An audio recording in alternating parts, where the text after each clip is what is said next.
Hey everyone, Dr. Nuesse from EasyDOTphysicals.com back again with another video. This video I want to talk specifically about how federal rescheduling of marijuana from Schedule 1 to Schedule 3, that process that is kind of still ongoing here in the United States, if that comes to fruition, if marijuana is federally rescheduled from a Schedule 1 substance to a Schedule 3 substance, how that might seriously conflict with current state marijuana laws. So before I get right into that subject, if you are concerned with an upcoming drug test and testing positive for marijuana specifically, please look in the description box below for my preferred home drug test and also the course that I teach on the platform Teachable. It is 100% free if you use our at-home drug tests. It teaches you all of the things that you can do to be best prepared to pass a drug test, things that we can't teach here on YouTube. So look in the description box below for the link to my preferred home drug tests and the link to that course if you are concerned with an upcoming drug test. All right, so currently only 15 states in the United States have medical marijuana only laws. You have to have a prescription or a card to obtain marijuana. You get it from a doctor. 15 states in the United States. All of the other states have either no laws, meaning marijuana is still illegal, or they have some type of recreational law. So that sets up a natural conflict between the Fed and the states if rescheduling goes through. And again, that is a big if. So if marijuana is rescheduled from Schedule 1 to Schedule 3 federally, then it would be in the same category, the same prescription category as things like prescription steroids, like prescription testosterone, or Tylenol with codeine. And while these substances are not seen as particularly dangerous or addictive, they do, again, require a prescription from a medical doctor.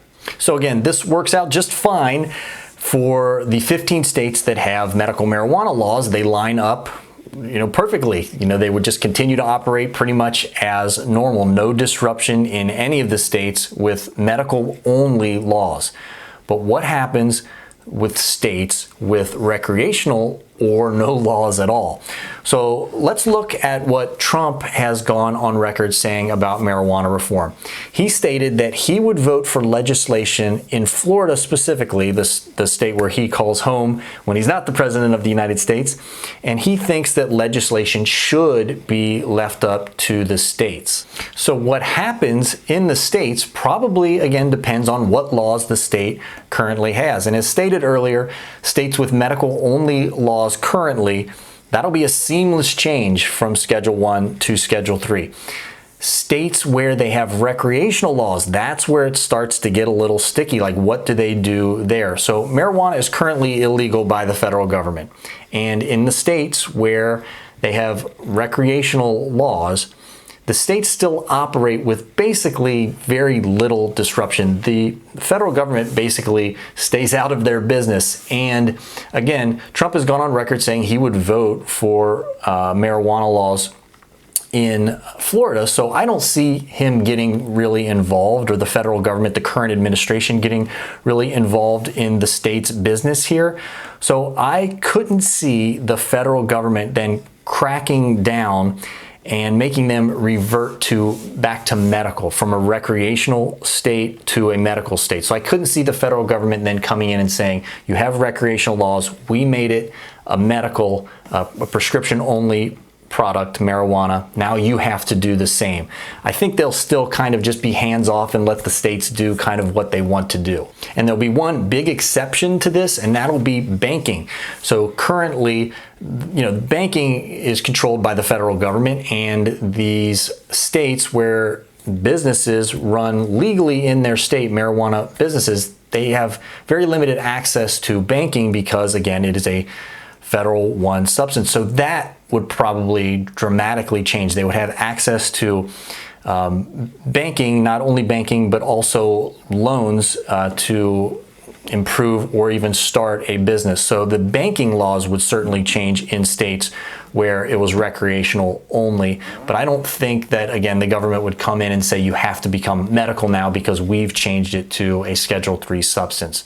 So what about states where marijuana is still illegal. They have no marijuana laws at all. So this will likely immediately become a very difficult position for a state to defend. If the federal government reclassifies marijuana from Schedule 1, which means that there's absolutely no value to the substance at all, to Schedule 3, meaning there is a medical value to it, I think it would be very difficult for a state to say that we are going to keep it illegal in our state. So it would be unprecedented, basically, to continue this type of prohibition. It doesn't happen with any other substance. These states would, I think, immediately recognize it and become then medical states. They wouldn't go all the way to become recreational, but they would just fall in line with what the federal government is recommending.